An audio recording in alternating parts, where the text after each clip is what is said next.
De plus en plus d'entreprises collaborent avec nous.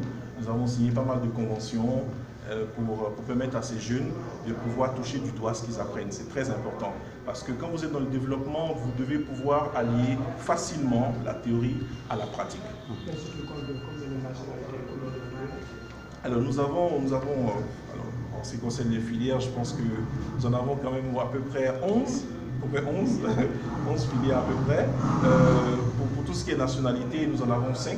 Nous en avons 5 qui sont assez fréquents dans cette école. Les Comoriens, surtout les Comoriens,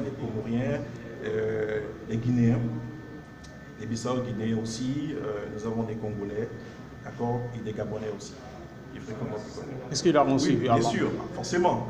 Le Sénégal est d'abord c'est le cœur de notre public, c'est le Sénégal. Mais à côté de ça se greffent les autres nationalités qui sont intéressées aussi pour développer leur pays et le continent africain. Est-ce qu'il y aura un suivi à l'issue même de ces formations de ces étudiants? Pardon, j'ai pas dit. Il y aura un suivi. Oui, bien sûr. L'école accompagne ces jeunes. En fait, l'avantage de IAED, c'est que nous travaillons aussi avec les ministères. Donc, c'est que des professionnels qui enseignent ici, d'accord, des docteurs pour la plupart d'entre eux. Donc, l'avantage d'être à IAED, c'est que justement, pendant votre parcours, et même après votre parcours, vous êtes accompagné par ces mêmes professionnels qui étaient vos professeurs ici. Vous voyez, donc ces professeurs-là invitent les jeunes, les prennent en charge pour les amener sur le terrain, voir déjà, enfin toucher du doigt ce qu'ils apprennent, et aussi les accompagner sur le plan professionnel. Donc conseiller ceux qui veulent entreprendre, d'accord, ou bien mettre en relation ceux qui veulent travailler dans des structures qu'ils ont ciblées. Monsieur Ayadji, oui. Les filières de développement sont-elles en bonne voie au Sénégal et est-ce que les étudiants se dirigent-ils de plus en plus vers ce genre de formation? Alors oui, le constat qu'on a fait, et cette école est un bel exemple, c'est que nous avons commencé avec un très faible effectif et aujourd'hui, il nous faut un deuxième bâtiment. Donc, je peux aisément dire oui.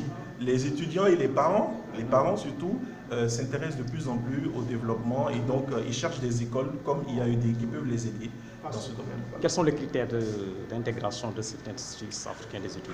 Alors, étant donné que nos filières sont principalement axées sur le développement, il faut avoir une base scientifique de préférence. Vous voyez, il faut avoir une base scientifique de préférence. Mais nous avons aussi des cycles management où les littéraires ou les autres séries de bac peuvent très bien s'intégrer et après doucement virer vers le scientifique si toutefois ils le souhaitent.